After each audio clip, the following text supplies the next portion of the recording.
total, 2 members of the House, 2 members of the Senate, the Commissioner of Health or designee, a scientist from the Department of Fish and Wildlife, a scientist from DEC. Now, the study committee is tasked with submitting recommendations to you regarding whether and when pesticides, chemicals other than pesticides, and biological controls should be used to control aquatic nuisances in Vermont. The first thing that they are supposed to provide in their recommendations is a summary of the use of those materials since January 1, 2000, including the types of pesticides and why they were improved instead of non-chemical controls. They also have to give you an assessment of the use of pesticides, chemicals other than pesticides, or biological controls on the non-target environment or non-target species. They have to give you recommended legislative changes to the aquatic nuisance control requirements, some of which I just reviewed. 2, implement the use of pesticides in a more precautionary manner that ensures the protection of state waters and is designed to protect fish, reptiles, amphibians, and other aquatic biota. They also need to recommend the appropriate standard for approval of the use of pesticides, chemicals other than pesticides, and biological controls. They have to recommend the process or amendments to the process for the application of an aquatic nuisance control permit in a manner that improves the opportunity for interested parties to participate. One of the largest critiques of the program is the public participation process and the permitting and the lack of notice to those that might be affected. And then last, provide other changes that the study committee determines are necessary or appropriate for implementation of effective aquatic nuisance control in the state. The committee gets the assistance of ANR. They report to you on or before December 15th with their recommendations. They have to meet on or before July 31st, 2023. I have to say that is a very ambitious date to have a committee appointed and met by. It's often difficult just to get legislative members appointed by that date. What's more common? September. The committee selects a chair from among its members. Majority constitutes a quorum. The study committee ceases to exist on April 1, 2024. The legislative members get compensation and reimbursement. The other members are all state employees and they do not qualify for compensation and reimbursement.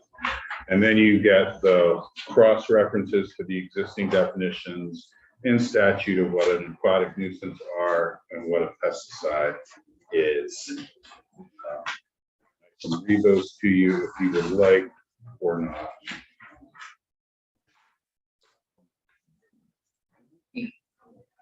Yeah, let's, if we can, to go through those since they're key terms for the. Right. So an aquatic nuisance means undesirable or excessive substances or populations that interfere with the regular recreational potential or aquatic habitat of a body of water, including rooted aquatic plants, animal and algal populations. Aquatic nuisances include zebra mussels, quagga mussels, Asian clam, fishhook water flea, rusty crayfish, spiny water flea, or other species identified by the Secretary by rule. I will note, I don't think ANR likes this definition and would prefer a different definition, but they did not actually request the change. They have requested changes of that definition in the past. Then the definition of a pesticide, it has the same meaning as economic poison in Title VI. Title VI is the Agency of Agriculture's jurisdiction. The Agency of Ag regulates pesticides. Economic poison is some would say antiquated term, but it was the term first used in the 50s when pesticides were beginning to be regulated. It's any substance produced, distributed, or used for preventing, destroying, or repelling any insects, rodents, nematodes, fungi, weeds, or other forms of plant or animal life or viruses, except viruses on or in living humans or other animals. And it's any substance produced, distributed, or used as a plant regulator, defoliant, or desiccant. I think, are you reading something different than I Yeah. read? Yes, this is in Title 6. This is. Oh, okay, so that makes Referencing what sense. this is. Okay, So- this is this bit. I'm looking in chapter 50, and they also have a definition of pesticide in 1452. So I'm just trying to make sure I know which one controls. Their reference in the bill references 6 VSA 911. 1452 includes pesticide. Yeah, honestly, I think the definition in Title 6 is going to control, because in order to be approved under Title 10, Chapter 50, Ag has to first register the product under its definition. But then it's any substance produced, distributed, or used for preventing, destroying, or repelling nuisance aquatic plants, insects, or other aquatic life. But it first has to be registered under Title 6. Yeah. So they seem complementary. I'm just wondering how do I think, can we say it has the same meaning as 6 VSA 911 and whatever 10 VSA Sure. 1454 sub 8? right, Okay, okay, just so we're not leaving out the definition in the chapter itself. Okay. Thank you. So thanks for bringing this language, the 1455 language. I just wanted to read through and make sure we all understand it. So in sub D, so it's secretary shall issue a permit. So it's only if you fail a test that the permit's not going to be issued. and that was one of the members, actually the sponsor of the bill's concern. He felt it was, the standard is tipped towards the issuance of the permit. Okay. Is that, in your experience, unusual that a permit is, the default is yes, issue? I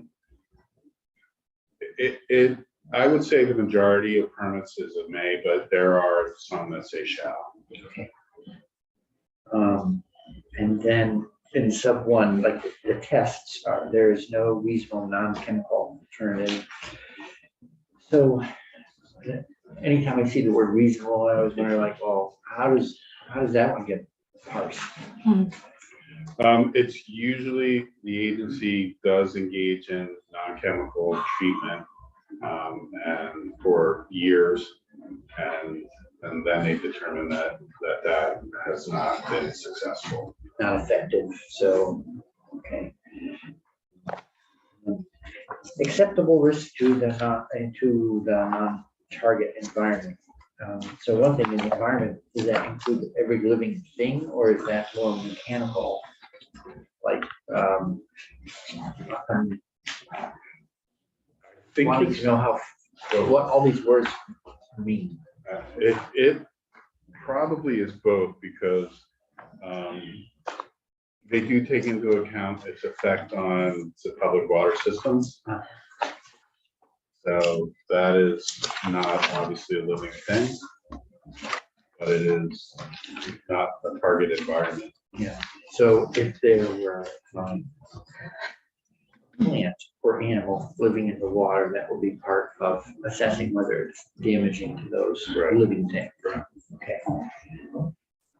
Negligible risk to public health, how do they ascertain that?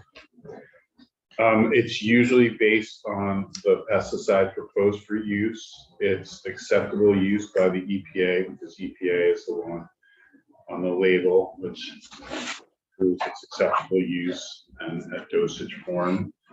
And then the size of the lake and the frequency of application.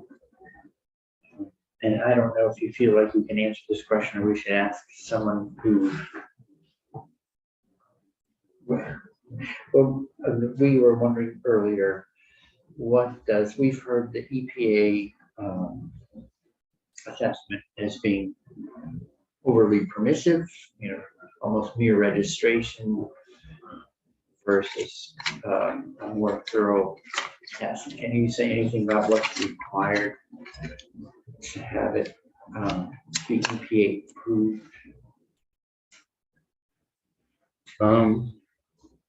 Well, let's talk about what EPA approves as the use and dosage on the label. They generally, I'm not going to recall all of this to the greatest specificity. They generally do exposure testing, and they gear that exposure testing towards certain populations. Children under 6, children 6 to 12, 12 to 18, adults, etc. And they extrapolate potential effects on those populations at the relevant doses. And they determine what would be a safe dose for each of those populations, and then they calculate a safe overall dose. Is this when we see figures like not expected to cause Right. cancer in more than 1 in 100,000 people, or that kind of stuff? So there are other standards. There's the TSCA standard, there's the EPA and NIOSH cancer list. And you can be approved for use and still be on NIOSH list or EPA list. What's the NIOSH list? National Institute of Occupational Safety and Health. You don't want to be on that. You probably don't want to be on that list, but there are things that are used that are on that list.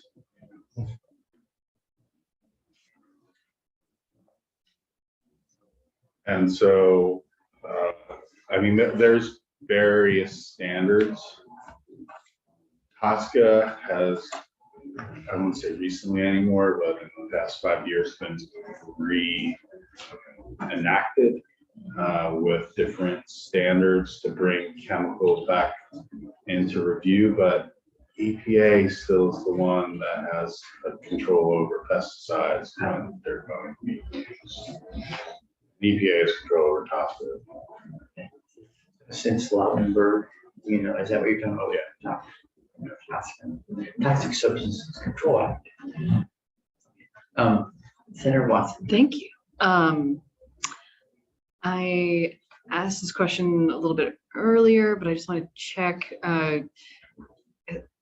Is my understanding had been that pesticides for the state run through VPAC, or the authority about whether or not they're issued goes through that organization. Can you just speak to VPAC's relationship with this statute? VPAC doesn't exist anymore. It doesn't exist anymore. Oh my It gosh. was replaced by, I'm not going to get the name of it right. Agricultural Innovation Board. Oh, I knew that right off the top. Agriculture and Innovation Board. Yeah. Okay. That board has the similar, has the same, it has to fulfill the prior duties of VPAC, but it has a different membership. Okay. And VPAC doesn't approve the use of pesticides. VPAC, they review registrations and they recommend to the secretary rules or other requirements, but the Agency of Ag is the one that issues the permit. So is VPAC was Vermont Pesticide Advisory Council, That's correct. and now it's Ag and Innovation. Yeah. Okay. You? I have a bunch of other questions, but I'm happy to hang on to them.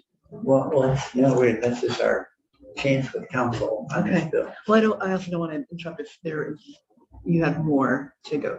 I was just gonna search the chapter to see if innovation was added as a consultant in the process. I think they were not. But I have to, they were not. Maybe I can ask two other questions off this list of like the 5 things that we've been marching our way through. A long-range management plan, which incorporates pesticide minimization, is that generally without question? That's part of the Okay. permit. Yeah, that becomes part of the permit. Okay, and then in number 5, it says there's a public benefit to be achieved from the application of the pesticide from representative standards. Thought that was kind of a wide open term. And so can you say something about what that term means in law? Your experience? Hold on a second. And I think, compared to, he gave us an example about speeding, but I can imagine someone saying the more public versus private question might be. if I- Who gave you that example? Representative Standard, he said, his example was if I could be driving 100 miles an hour someplace and I might think there was a public benefit. You're getting close. We never ascertained what benefit that would be. No, he said that he'd get there fast. Yeah, but he would get there faster. I'm not sure, maybe he's a member of the public. So I had to call up A&R's rule on this because they do have information On on. what a public benefit is. Better water skiing. uh, Oh, we've seen Google, okay.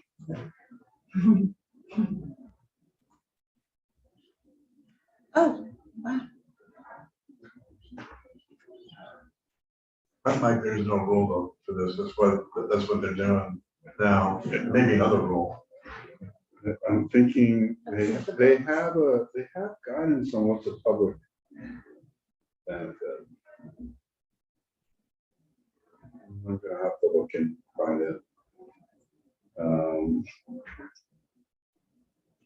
Well, I think so. A less spitty example might be that I'm a lake shore owner. I mean, I have a camp on a lake, and I would like to be able to swim with no weeds.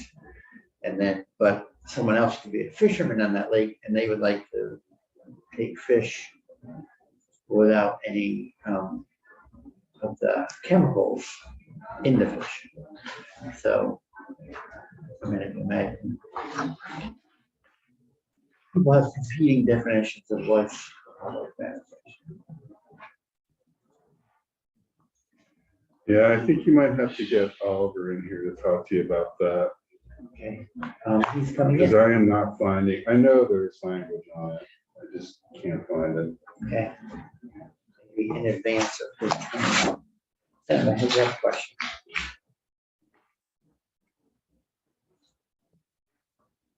All right, thank you. So, thanks, Senator Watson. You had other I questions? do.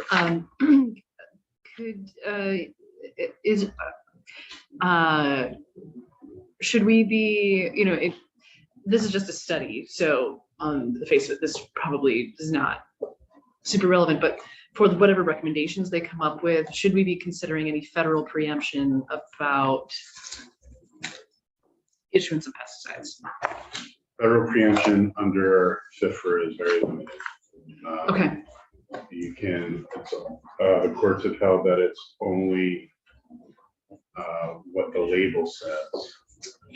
what do you mean? So the states cannot change what is authorized under the label, but the state can prohibit the use of pesticides generally, or with specific uses or further condition the use of pesticide. But it cannot say that what EPA has said is authorized at a certain dosage is not. Okay, that is helpful. Can I have a little follow-up on that? Yes. So how difficult, imagine people who are selling these things not being happy if the state further constrains trade for them, like they ban a chemical or reduce the number of places it can be used. Do they have a right of action to say, well, the state is restraining us, but the EPAs, we're already registered and approved by the EPA. Generally, they could. And they haven't in other, not with aquatic nuisance pesticides, but recently the Arkansas Board of Agriculture, actually Seed Board, banned the use of a certain pesticide underneath its authority to do so, and they were sued. And the argument was that it was arbitrary and capricious, and they also brought a Commerce Clause argument. I don't think the Commerce Clause argument is a winner, because it's non-discriminatory on its face. Could be Generally, manufactured in the state or out of the state, Right. either way. right. It's not discriminatory in effect, in my opinion. It doesn't have extraterritorial effect. It has a reasonable basis for the regulation of commerce that can be narrowly tailored. So I don't see it as a Commerce Clause issue. And then whether it's arbitrary and capricious depends on how you develop a record to support it. Yeah, thank you.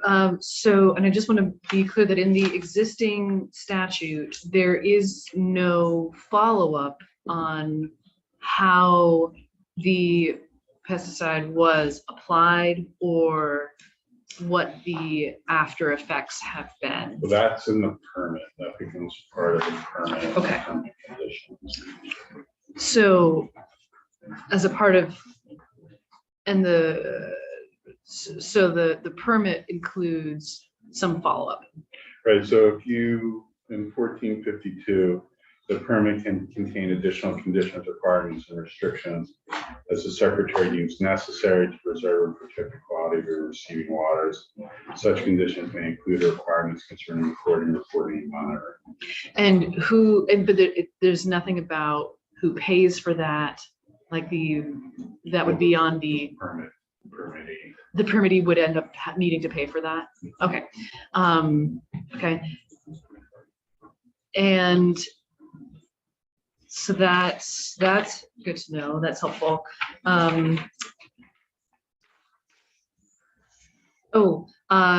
Once, and again, this is about the permit process. Once a permit is issued, is there an appeal process?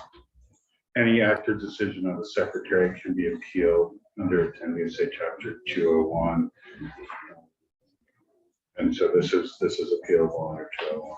Okay, and under the same guidelines as other, Yeah, not 201, 210. okay. And then who is allowed to request a permit? I saw something about like a landowner. But, for example, I live, living in a different town, couldn't request application of a pesticide in a different, I have no stake, I have no, standing, if I'm not. I need to get back to you on that question. I know I do believe it says any person in the statute. Mhm. But I have to clarify that. Okay. Yeah, right. I was interested to see, at least just in looking through what we've got here from 1455.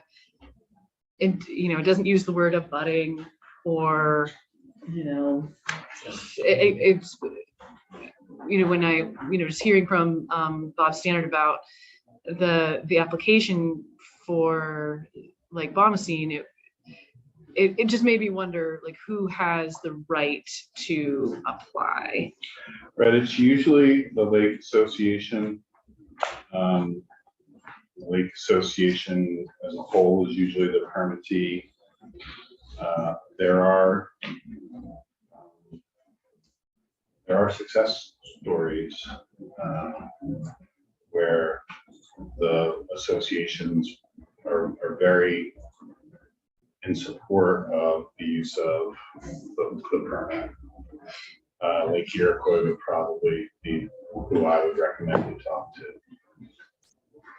They were in favor of an application like this. And they have a couple of really good witnesses.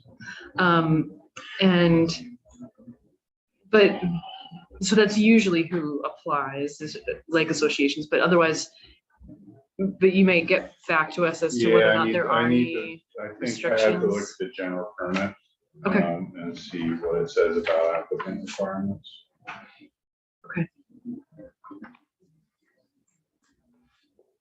I think that is it for me. The only other questions I had was about the public input process, but I think we already talked about that is already been identified as a weakness Yeah. of the current. So it is subject to, so A&R has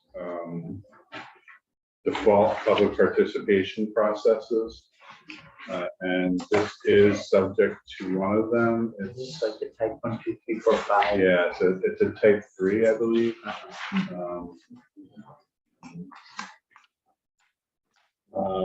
Those participation processes are often adequate for many of the permits A&R issues, but when you're dealing with something of such public interest, they often can be not enough. Mhm. Okay, that's all my questions. Thank you. Could you verify whether it's type 3 so we know what that entails? Also, what type 3 is? Yeah, right. Because the higher numbers do things like notice and comment and hearings, stuff like that. Go down It's less. less. Mm.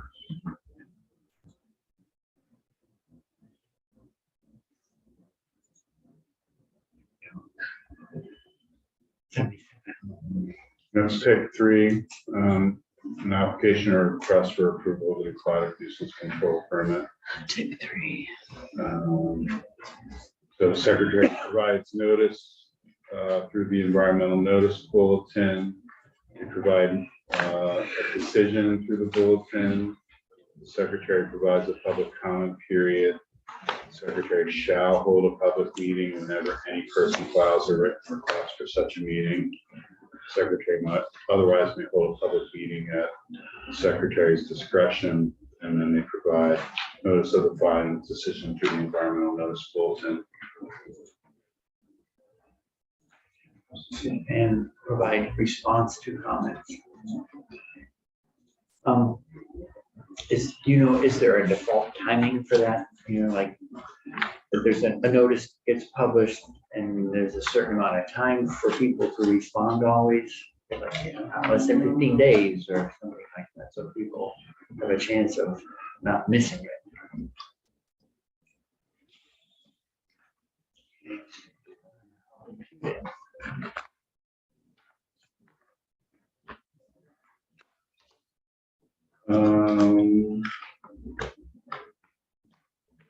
I'm gonna have to find that. Oh, when this chapter requires the secretary to provide public comment period, the length of the period shall be at least 30 days. 30 days. And then when chapter allows a person to request a public meeting, the person shall submit the request within 14 days of the date on which the notice of the draft decision is posted. There's other provisions there. Okay. So, actually, whatever, fairly solid, whatever, provision, solid provisions, you just have to have someone ask for that. Okay. Great, the other thing is back on 1455 that you brought the hard copies on. In sub F, it goes, secretary shall issue a permit for the control of crop nuisances by biological controls. What are biological controls? I'll read you the definition, and Okay. you can see how unhelpful it is. Oh, lovely. It means multicellular organisms. Whew, Sorry, what So was? you're a biological control. multicellular organisms. What is a, It's generally, oh, it's like insects and And they're little ones. pathogens what are- that can be used to control the invasive species. oh, yeah, so this is like, there's GMOs, there's genetically modified stuff. No, that it's they- more like beetles and, Ladybugs. yeah, and then. Oh, ladybugs. Pathogens that are harmful to the target Bacillus. species. Cryptosporidium. Mongoose. Guys, this is getting out of my depth. But the point Mongoose. being that these are not chemicals. They're not chemicals. And they're not created by chemicals. They're No. something that exists. They're a living thing. Could yeast be considered? Great, man. I don't know. I mean, if it's harmful to the target species, potentially. But is yeast multicellular? I'm gonna look it up right now. What I is get a head shake from the, it has to be multicellular, so it can't be I a think it's, virus. yeah, that's kind of what I'm trying to get at. Like, I could it think be, they have tried these viruses before. and would that count? I think. Yeah, bacteria are unicellular. Seems to be or reasonably whatever the word nervous. I know that, so the thing that I've been thinking about throughout this bill has been when we introduced, and this might be an old wives' tale, but when we introduced to get rid of, I believe, woodchucks, we introduced, or to get rid of skunks and porcupines, we introduced a species into Vermont that ended up eating all the rabbits. And that feels a little bit like what we're experiencing. I think it was a, The world unintended consequences. yes, it feels, that's my only concern, is there are many unintended consequences. And I worry as we look at biological things that we don't necessarily know what we're doing. And I think it was an introduction of a small cat of some type. I would have to look back. I know there's kind of an old wives' tale in our side of the river that we have no rabbits because of this, or at least mine. Cat brought in from New Hampshire. Yeah, I'm gonna have to do some research, but that is New the Zealand folklore is- that I have learned as an example of where they didn't eat the porcupines and they didn't eat the skunks because they were actually not as easy to eat as the rabbits. Right. I can imagine. Yeah, I think in Hawaii, they were having a native Hawaiian, the mongooses were introduced to maybe control rats or something like that, that were eating pineapples. And then the mongooses themselves became what they were there. Senator McCormick. Can I get, Michael, clarification on the relationship with the feds? My understanding had been that the states may enforce more strictly than the federal government. But if the federal government has prohibited something, the states cannot take it upon themselves. So where does preemption come in? Preemption here only applies with regard to what EPA has approved on the label of the pesticide. That's what I heard that when you said that. What, you go into more detail on that? In other words, the amounts that can be used or? The dosage, yeah, the dosage is often on some of these pesticides and what is a safe dosage. But the state can just prohibit its use entirely. We can prohibit it entirely, but if we're gonna allow it, then it's gotta be done like the federal government says. Right, well, Okay, you have to, you can't say that the dosage is less than what EPA has approved, or its use is not approved for what EPA approves on the label. And I presume you can't, we can't allow a higher dosage either. Right. Okay, okay. But we can say no across the board.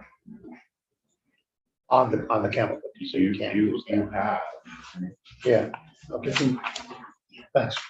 There was a, like, neonicotinoid pesticides cannot be used for outdoor use. Done. Unless they're applied by a restricted use license applicator or by farmers. I thought I remember Mr. Giguere talking about a controversial pesticide that the state just decided not to allow the registration. Yeah, can't remember if it's dicamba. I think it's dicamba. Yeah. They just said, we're not gonna register it. That's the one that Arkansas got sued though.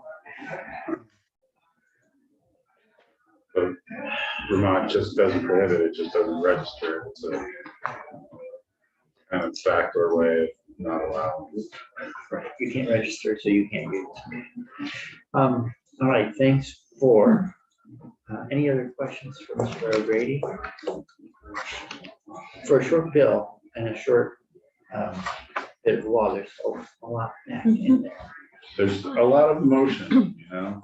And I don't know if you've ever been to Bombadine, It's a hot topic. and it's like in the upper part of the lake. You would understand why they want to use it. But you would also understand why the fishers don't want to, because there are fish everywhere in the upper part of that lake, everywhere. You just need to drop your line in the water and you will catch a small amount. What's from the fishing community point of view? Is this a exposure to toxins issue? Yeah, when you eat it, yeah. I mean, is it that And they it's also a habitat issue. bioaccumulate? Oh, yeah. So what? The habitat. Habitat. Some fish like That they thrive the weeds, in that weedy environment. live among the weeds. I did have, you constructed lots of study committees. Does it seem at all unusual that, you know, there's a scientist from Fish and Wildlife and a scientist from DEC? There's no DEC commissioner or his or her designee. And there's no representative like of an environmental community. It's all. So. I'm asking you kind of a weird question, but I don't know that I've seen one without the commissioner or. The scientists are added because they wanted to be specific about who the designee was going to be and not allow the commissioner discretion to appoint someone that didn't have a scientific background represented by that particular agency. And I've done things like that before. Sure. Things like that before. The lack of an environmental group was really more about, I believe, the initial sponsors' desire to make it science-based and not about advocacy. No property owners, no recreational users, no about science and not about who uses it for what and et cetera. All right. Anything else from Mr. Grady? Great. Thank you very much. We'll have, so tomorrow we'll hear from people from the community that Mr. Grady just alluded to. So we'll hear from people, I think, pro and con. I hope it's relatively balanced. It's a little tricky to sort out the witness work sometimes, but we're picking it back up at 10:30 tomorrow. That's our last tranche of scheduled witnesses, unless we feel like we have a hole and then we can invite somebody else and probably answer what they need. Certainly. Mr. Chair, I'm wondering about potentially looking at, we have some time around S5 for, I believe, tomorrow and the day after to possibly Yeah. vote. Yeah. I'm wondering if there are things we need to do to expedite and potentially even vote tomorrow. I know it's kind of listed as considered to vote tomorrow or the day after. What would be needed? I feel comfortable to vote tomorrow, and I just wanted to check in. So because, it's not so unusual as we get ready to vote that questions pop up. So I pretty often list our bills as possible vote on one day and then a hard stop on the following day. So that's how I set it up. Okay, are we looking to get more testimony by any chance, or we're done with that and it's just committee discussion? It's just committee discussion. I thought because we just finished the walkthrough, I want to reread the bill in its entirety. And then if we had questions for council, get council back in if we had them. But other than that, I think we're closing in at the end. Yeah, I would just say that I feel very good with what we have now, and personally would vote for it at the soonest possible allowable time. Okay. Okay, sounds good. Sarah McCormick. No, I'm endorsing that.